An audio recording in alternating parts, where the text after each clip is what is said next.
On Monday, thousands of Scottish people lined the streets of Edinburgh to pay their respects to the coffin of Queen Elizabeth II.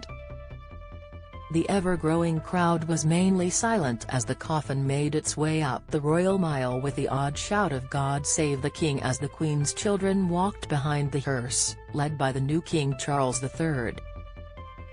A service of remembrance was held at St Giles Cathedral where the Queen will lie in state until Tuesday afternoon. It is estimated that approximately 20,000 people are waiting in a mile-long queue to file past the coffin to pay their respects to the late monarch. Speaking to GB News host Dan Wootton, historian and television presenter Neil Oliver addressed the rumours that the Queen was the glue holding the United Kingdom together amid calls for an independent Scotland. However, for Mr Oliver, the historic reaction of the crowds in Edinburgh and across the UK proved that there is something higher than politics at work here, and for him that is history and a common bond shared by the people of the UK. He said, "My own reaction is that I think there is 300 years of shared history that come together as the glue. I think what we're seeing in Scotland, it's not politics." Neil Oliver spoke about the unifying symbol of the Queen's journey in Scotland. Image, GB News/Twitter. The Queen's final act as sovereign was to unite her subjects across the UK in her passing. Image, Getty. It's people reacting in a human way without any prompting to the loss of someone. Some people feel and felt a connection and whose death they want to mark, and I think that in and of itself is unifying.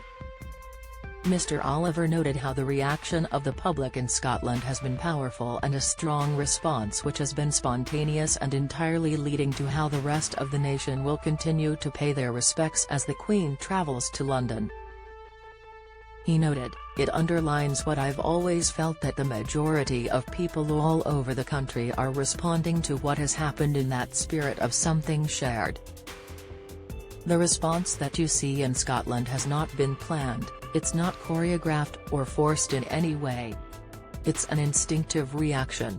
Read more. Mother FS, Putin fumes as army shoots down its own £30 million jet. The Queen's coffin made its way up the Royal Mile as crowds paid their respects. Image, Getty. The Queen's coffin was flanked by her children. Image, Getty. For the GB News guest, the symbol of the monarch passing in Scotland reiterates the royal ties to the area in a symbol that will go much deeper than politics. For Mr Oliver, the people of Scotland and the rest of the UK will remember the Queen's last journey throughout her kingdom and that her last days were spent in her beloved Scotland. He said, "The Queen has died in Scotland, and her first procession through a part of the realm has been through Scotland." Don't miss poll. Should Liz trust/fuel tax? Poll royal family live. Charles fights tears as he leads emotional vigil. Live Brexit row breakthrough as EU finally signals it is ready to cave. Insight. Thousands are already lining up to pay their final respects. Image, Getty. Trending. The sequence of events simply underlines the fact that Scotland and the realm of the United Kingdom and the royal family, they are woven together in a very complicated Gordian knot that reaches back hundreds and the better part of 1,000 years, and it's powerful, potent stuff. He added, "No matter what any political party or what some here today gone tomorrow political movement might want to make of it, the deep ties of history matter. It will matter deeply and profoundly to a lot of people north of the border that Her Majesty's last journey was here. It began in Scotland,